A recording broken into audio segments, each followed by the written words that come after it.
And now you've just stolen a role from your buddy Benedict Cumberbatch. Seriously, dude. Yeah, well, there's no theft involved. I know, I'm teasing. I'm just teasing. I just think it's funny because I know you guys are such good pals. Yeah. Congratulations, and always welcome back to TIFF. So happy to have you here. Thank you. And this film, I have to ask you, what is it with you and the black wigs? I don't know. They just keep coming up. I guess it's. Yeah, you know, it's never intentional. It's just because it's always the script. I mean, it was the script and the idea that I love most of all. And I would have grown it would have been my own hair if I'd had the time. But I sort of I always go from long to short. So I had to have a wig for this one. Yeah, I understand. But it's an amazing wig. You know, it's made out of human hair and yak hair and goat hair. Both my wig and Tilda's wig.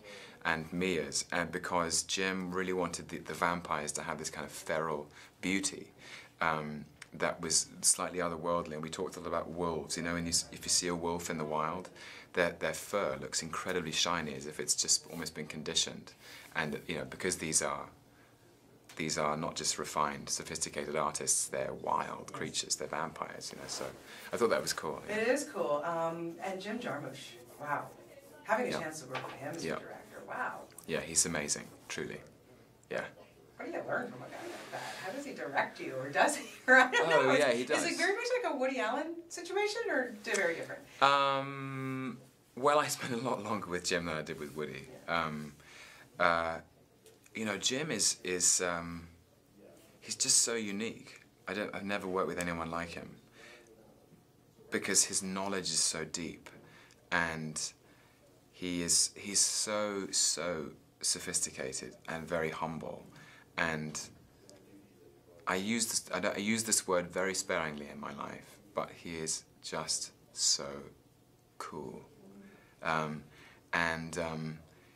know, he has such an appreciation of music and fine art and poetry, and he was so collaborative. It was, you know, he came to me, actually, we met probably just after you and I met for the first time, in November 2011, in New York on a blustery autumn day. We had a cup of tea at about 4 o'clock in the afternoon, and he said, I want to make a film about love, about a man and a woman who love each other so deeply and accept each other for who they are, and they are poetic and creative and delicate and endangered, and he's very dark and she's more optimistic, but they're yin and yang, they're sun and moon. By the way, they're vampires. And I thought, I'm in, you know, there's nothing, and it was Tilda Swinton, and, you know, so, yeah. Great cast, really, it's really it's a cool movie. It is a cool movie. Thank you. And you're right about Jim, you can't describe him with any other word, you know? Yeah. I mean, he just has this amazing, he's a champion of outsiders. He's a rock star. Yeah, very cool. If you could go back centuries, who would you want to hang with? Wow. I don't know, probably these people, to be honest. Shelley, you know, the people in the film, Shelley and Byron and Mary Wollstonecraft and Shakespeare or Marlowe, whoever the hell wrote those plays. And if I could go back, who would I want to hang with? Definitely Shakespeare. Yeah. Ancient Greece I'd love to go and hang out in. I'd love to meet Plato. I don't know why. Yeah, I think that would be very cool discussion. Cool little tea party there. Yeah, absolutely. Yeah. I always draw a blank here. Like, it's okay. Who are the people from human history? You have so much on the go, and a couple things I want to address. You mentioned William Shakespeare. You are going to be doing Coriolanus on the stage. And what the coolest thing about this is that we get to see it here because they broadcast it on screens across North America. Yes, they do. And I've got my ticket, my friend. I already have my ticket. I cannot wait. It is the most amazing experience. Does it scare you to do Shakespeare? No, I mean yes, but it makes me, it keeps me sharp. It's my great passion actually, I think it's the greatest challenge for an actor and the greatest reward, because what you have to do is you have to learn the words and digest them and absorb them so that you know them inside out. And because the words are so wise, I always feel like a more open, more compassionate person for for the doing of it. It's sort of like, I just feel a bit more alive when I'm doing Shakespeare. It's hard to put your finger on it, but it's very, very fulfilling. I'm sure. I love Shakespeare. Okay, Thor: The Dark World. We got to get there. I've told you this before, and I'm not joking. Loki is my absolute favorite villain on the. You are so awesome as Loki. I swear to God, I just want a Loki movie. 2 hours of Loki. Okay. I don't care if anybody else is there. I will be there. So will myself.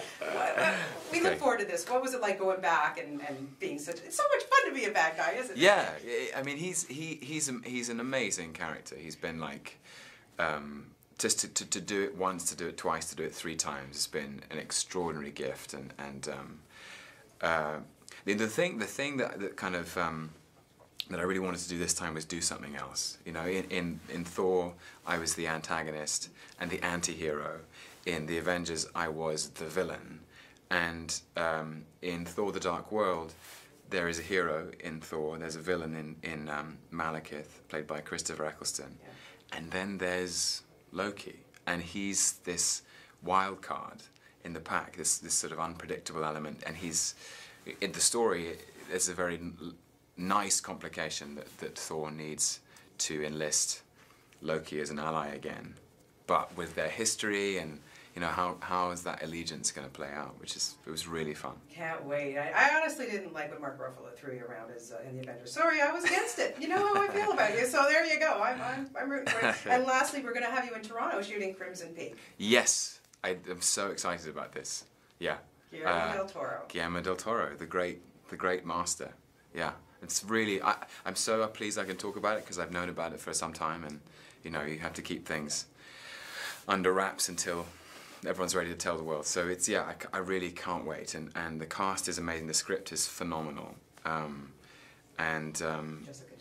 Jessica Chastain, Mia Wasikowska, Charlie Hunnam, Jim Beaver, I can't remember who else at this point, but it's quite an intimate piece. And it's Guillermo back in the saddle of horror. You know, it's very, very, very spooky. Well, I know, like you said, I could talk to you forever. I know you're probably chomping at the bit over there, and there's just so much. But it's always my pleasure to talk to you. You're so I'm really, honestly, my son and I are probably your biggest fans here, Dad. We really love you. And just you deserve all the success that you're getting. It's Thank you so much. Wonderful. Oh, you're so welcome, Tom.